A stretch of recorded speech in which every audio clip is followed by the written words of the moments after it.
নমস্কার এভরিওয়ান, সবাই ওয়েলকাম করছি নতুন একটি রেসিপি দেখার জন্য। আজকে আমি আলু দিয়ে একটা নাস্তা রেসিপি নিয়ে আসলাম, অথবা চিপসও বলতে পারেন। আলু দিয়ে যে এত সুন্দর একটা নাস্তা তৈরি করা যায় হয়তোবা না দেখলে বিশ্বাস করা যাবে না। হালকা খিদে পেলে চায়ের আড্ডায় কিন্তু এই নাস্তাটা বেশ জমে যাবে। তাছাড়া ছোট থেকে বড় সবার পছন্দ হবে। একবারে ইজি এই নাস্তাটা আপনারা খুব কম সময়ে তৈরি করতে পারবেন। আর আলুর তৈরি এই চিপস বা নাস্তাগুলো আপনারা কিন্তু পুরো বছর সংরক্ষণ করতে পারবেন। আর কিভাবে সংরক্ষণ করবেন সেটাও কিন্তু ভিডিওতে থাকছে, আশা করি আপনাদের ভালো লাগবে। এখানে দুইটা আলু নিয়েছি, আমি বড় সাইজের দুইটা আলু নিলাম। আলুগুলোকে আগে থেকেই আমি সিদ্ধ করে রেখেছি। এরপরে খোসাটাকে ছাড়িয়ে নিতে হবে।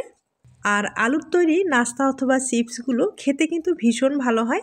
আপনারা না খেয়ে থাকলে অবশ্যই কিন্তু এই পদ্ধতিতে একবার তৈরি করে দেখুন।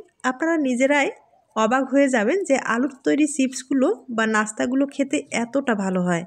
তাছাড়া আলুর চিপস তো অনেক খেয়েছেন, এই পদ্ধতিতে আমি চাচ্ছি একবার তৈরি করে দেখুন। আর বাচ্চারা কিন্তু চিপস খেতে অনেক ভালোবাসে।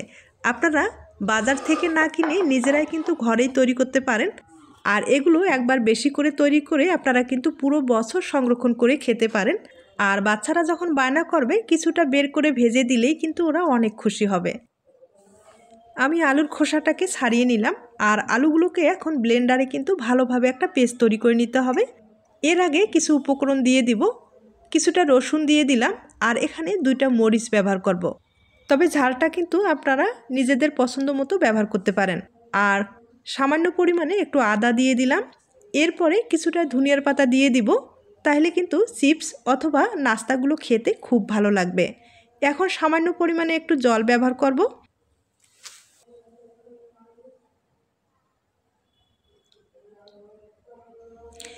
এখন আমি খুব ভালোভাবে পেস্টটা তৈরি করে নেব।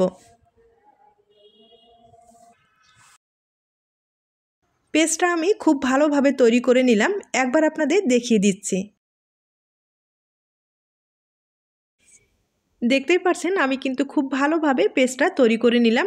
এবার আপনাদের চুলায় নিয়ে যাচ্ছি।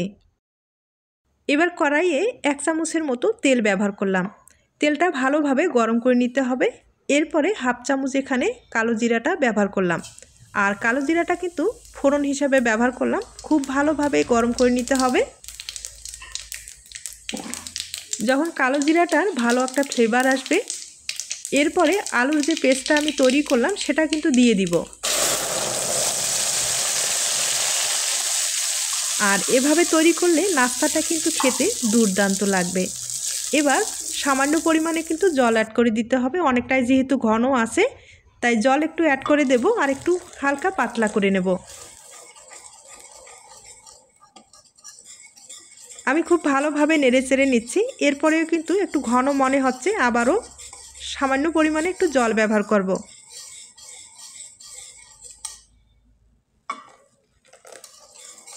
এবার খুব ভালোভাবে নেড়ে চেড়ে নিতে হবে।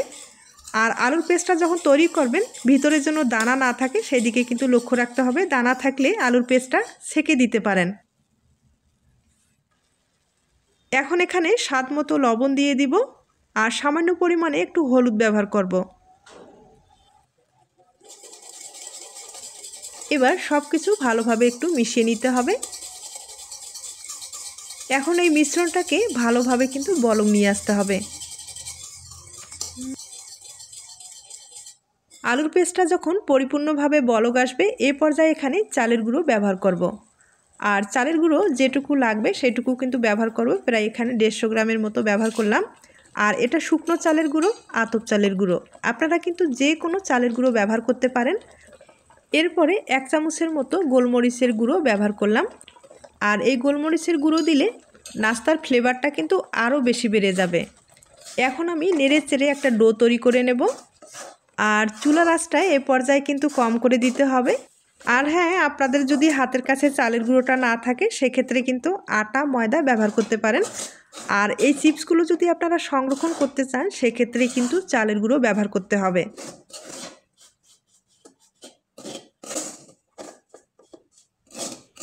ডোটা কিন্তু প্রায় তৈরি করে নিলাম। এবার এখানে আরও কিছুটা আমি ধনিয়ার পাতা ব্যবহার করব।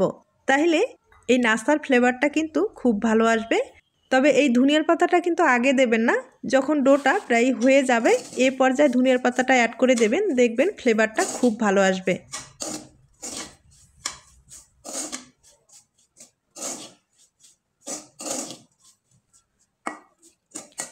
এখন আমি একটা পাত্রে ঢেলে নিব। আর গরম অবস্থায় এই ডোটা কিন্তু ভালোভাবে তৈরি করে নিতে হবে। তবে এতটা গরমে হাত দেওয়ার দরকার নেই, হাত পুড়ে যাওয়ার সম্ভাবনা বেশি থাকবে। তাই একটা স্টিলের গ্লাসের সাহায্যে ডোটাকে আমি তৈরি করে নেব। তবে এই ডোটা যখন তৈরি করবেন একটু শক্ত করে ডোটা তৈরি করে নিতে হবে। আর শক্ত করে তৈরি করলে চিপসগুলো তৈরি করতে সুবিধা হবে। নরম করা যাবে না, সেদিকে কিন্তু অবশ্যই লক্ষ্য রাখতে হবে। এবার হাত দিয়ে ডোটাকে আমি খুব ভালোভাবে তৈরি করে নেব।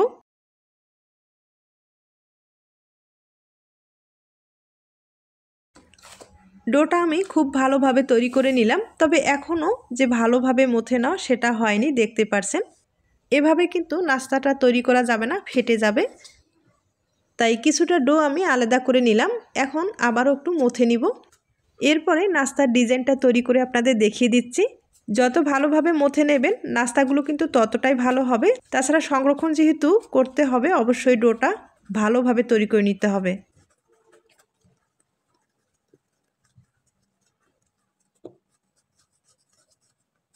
এবার আমি বেলে নিব। আর সামান্য পরিমাণে একটু চালের গুঁড়ো ব্যবহার করলাম। তবে এখানে আটা ময়দা ব্যবহার না করাই ভালো। আর যতটুকু সম্ভব একবারে পাতলা করে বেলে নিতে হবে।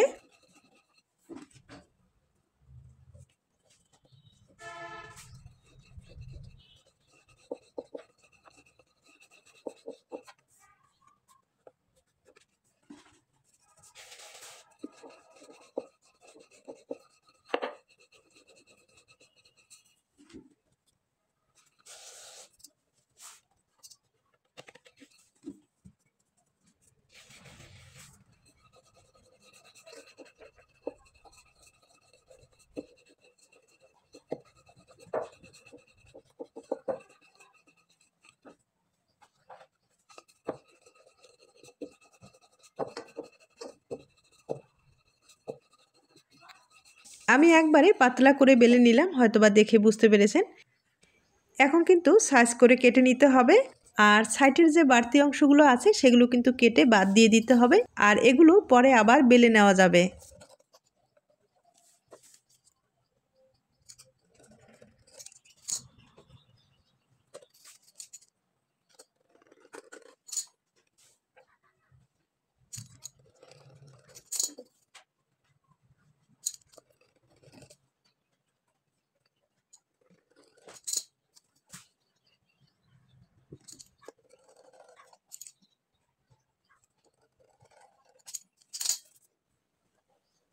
আমি কয়েকটা কিন্তু কেটে নিলাম। আর কীরকম পাতলা করে নিলাম হয়তোবা আপনারা দেখে বুঝতে পেরেছেন। একবারে কিন্তু পাতলা করেই তৈরি করে নিলাম।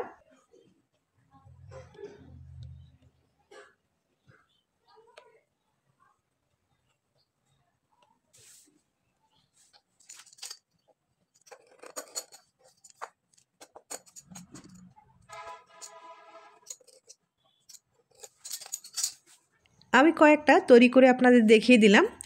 এখন যেটা করতে হবে, মানে নাস্তার ডিজাইন হিসাবে যদি আপনারা তৈরি করতে চান সেক্ষেত্রে কিন্তু সাইডের যে অংশগুলো আছে সামান্য পরিমাণে একটু কেটে দিলে সুন্দর একটা ডিজাইন হয়ে যাবে।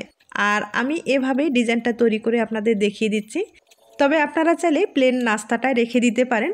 আর সামান্য পরিমাণে যদি একটু ডিজাইন তৈরি করা যায় তাহলে কিন্তু জিনিসটা দেখতেও ভালো লাগে এবং খেতেও ভালো লাগবে। তাছাড়া বাচ্চারা ভীষণ খুশি হবে। আপনারা চাইলে সামান্য পরিমাণে একটু ডিজাইন তৈরি করে নিতে পারেন। আর দেখতেই পারছেন কতটা সুন্দর হয়েছে। একইভাবে আমি আরেকটা তৈরি করে আপনাদের দেখিয়ে দিচ্ছি।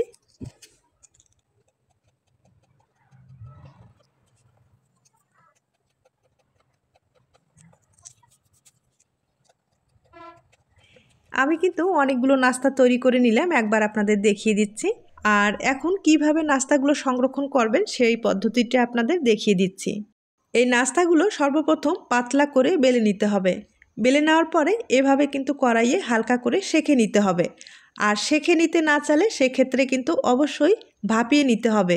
আর সেঁকে নিলে প্রায় 2 হতে 1 মিনিটের মতো সেঁকে নিতে হবে।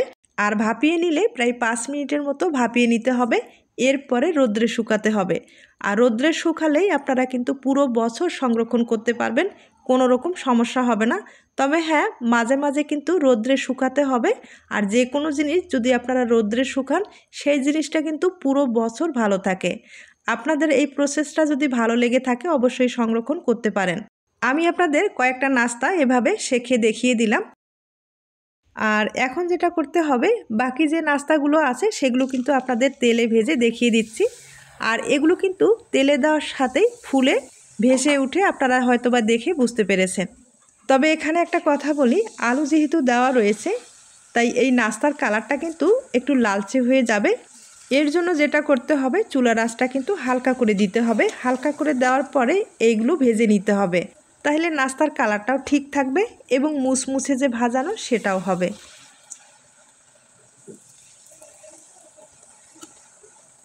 তবে এই নাস্তাগুলো যখন ভেজে নেবেন তখন কিন্তু ছড়ানো যদি একটা কড়াই থাকে তাহলে একবারেই অনেকগুলো নাস্তা আপনারা ভেজে নিতে পারবেন। আর এই নাস্তাগুলো ভাজতে কিন্তু বেশি সময় লাগে না, 2-3 মিনিটের মতো হলেই ভাজানো হয়ে যায়।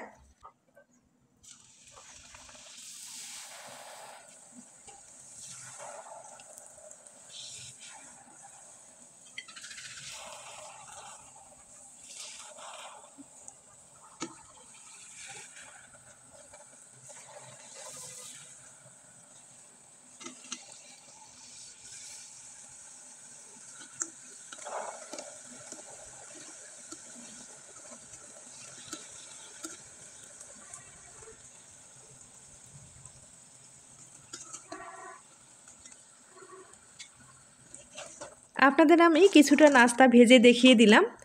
আর একইভাবে আমি কিন্তু অনেকগুলো নাস্তায় ভেজে নিলাম, একবার আপনাদের দেখিয়ে দিচ্ছি।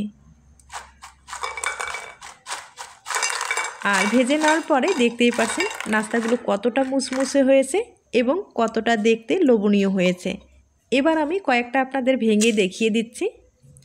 আর এরকম নাস্তা হলে বা চিপস হলে বাচ্চারা ভীষণ খুশি হবে। তাছাড়া হালকা খিদে পেলে আলু দিয়ে খুব সহজেই এই নাস্তাটা তৈরি করে নিতে পারেন। আর দেখতেই পারলেন সামান্য কিছু উপকরণ দিয়ে এই নাস্তাটা কিন্তু তৈরি করা যায়।